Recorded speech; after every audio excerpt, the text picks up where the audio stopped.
I'm at the farm show, the 101st one, with Secretary of Agriculture, Russell Redding. Russell, it's always great to be here with you. Great to see you. Welcome to the Farm Show. Happy New Year to you. Thank you so much. Tell me, what is the theme of the farm show this year? Well, last year we had the theme of our Commonwealth's Blue Ribbon Experience and thought, well, that works for the 100. Let's try to have a different one for the 101st. What we ended up doing was coming back to where we are, and so we retained the theme of our Commonwealth's Blue Ribbon Experience. We couldn't find a better grouping of words that describe this farm show, right? So it's Blue Ribbon, and it is all about the experience. Well, and it is quite an experience because every year I learn so much here. I just think it's great to be here, see the exhibits. Obviously, we come for the look at the animals and the food court. And I know last night I was in that food court, and I don't mind crowds, but I'll tell you, I could hardly move. This must be a record-breaking crowd this year. It is amazing. I mean, every time I think that we're sort of at that high water mark of attendance, I learn that we've parked more cars, we've had more people in the building. It just continues to grow. There'll be 500,000 people here this week at least. So a great week. Well, it's amazing. The one thing, I live close to the farm show, and I have to put a shout out to the police that direct the traffic because I used to have to wait in line to get through the traffic. Now, from my house to the Capitol, I can just go. They've been wonderful. Yeah, full credit, to Commissioner Blocker and the Pennsylvania State Police. Do an amazing job. Do you have any special food? Everybody says the milkshake, but is there something new this year in the food court that you really like?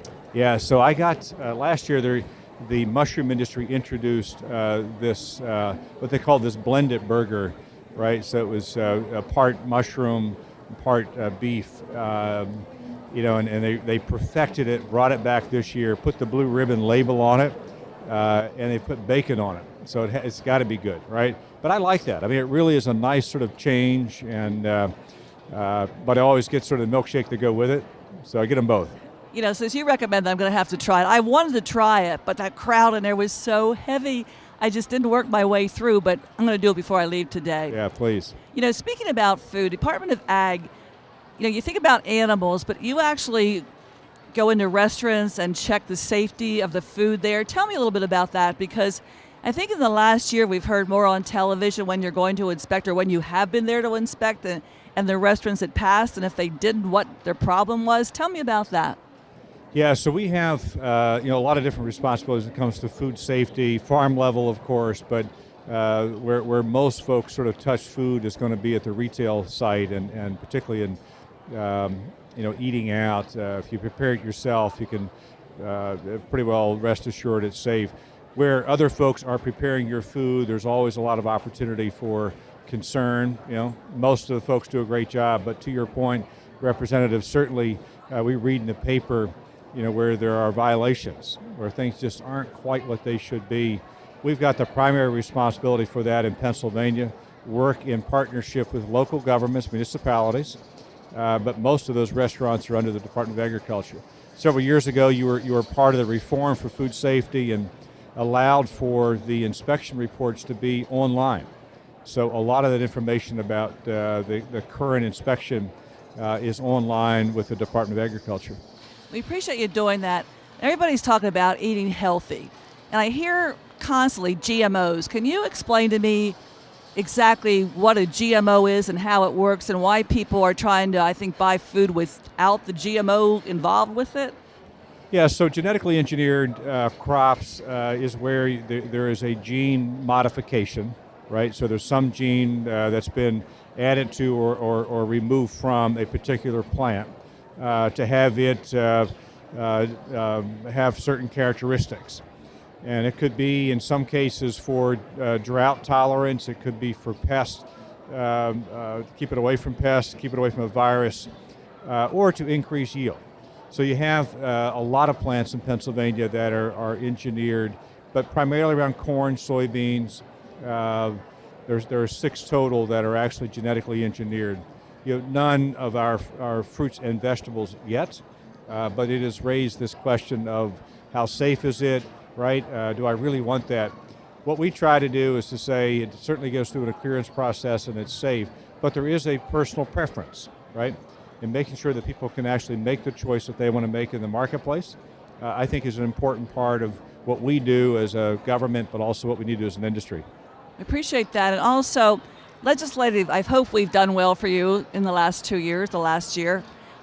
We did pass a hemp bill, and I know hemp is big here at the farm show this year. Could you talk a little bit about hemp and all the uses of it? Yeah, so we have finally have the authority to, in Pennsylvania, to grow industrial hemp. As I say many times, if you look at our towns and townships and the number that have hemp in their name, is that we clearly were a major hemp producer in our history. But it's been 70 years since we've been able to grow hemp in Pennsylvania, manufactured here. So with your help, we now have Act 92, which legalizes industrial hemp. We are hoping in 2017 to have our first plantings of industrial hemp. They'll be for research purposes around the state. That's part of, only because we're limited by the authority of our Congress in the Farm Bill. But that'll be the first step.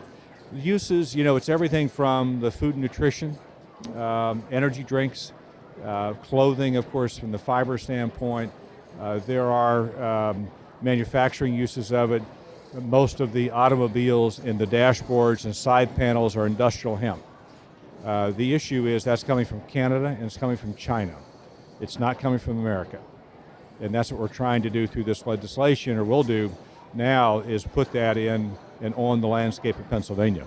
I thought it was interesting. You can use hemp in food and also industrial products. It obviously has a lot of uses. Talking about other countries, have you traveled to other countries to promote Pennsylvania agriculture? Yeah, we have, and we've done foreign trade missions in partnership with our community and economic development. We do a lot of work with our regional departments of agriculture, but we probably do more on the inbound trade mission from countries coming to Pennsylvania to look at what we're doing here. South Korea was here recently, had a lot of interest in animal health and food safety, but really around animal health. And after speaking with him, it was clear that their real concern was around the high-path avian influenza. And what we had experienced, the U.S. experience, they just wanted to make sure that we had a system in place, of course we do, with our vet lab system at PA, to keep those the poultry safe, and of course them as a buyer committed to Pennsylvania. We want to protect our farms here in Pennsylvania. Like, what is Pennsylvania doing to make sure that we don't lose all our farms to developments? Yeah, so we have a pretty aggressive program. Everything from sort of making sure you've got markets, right? This is about sort of developing markets. It is about making sure you can compete both in Pennsylvania and internationally with products. We've got a very nation-leading farmland preservation program in the state. Just recognized the 5,000th farm in Pennsylvania. And just today at the farm show, we had the great honor of recognizing some century and bicentennial farmers, where those farms are in the same family for 100 or 200 years. It's a great story.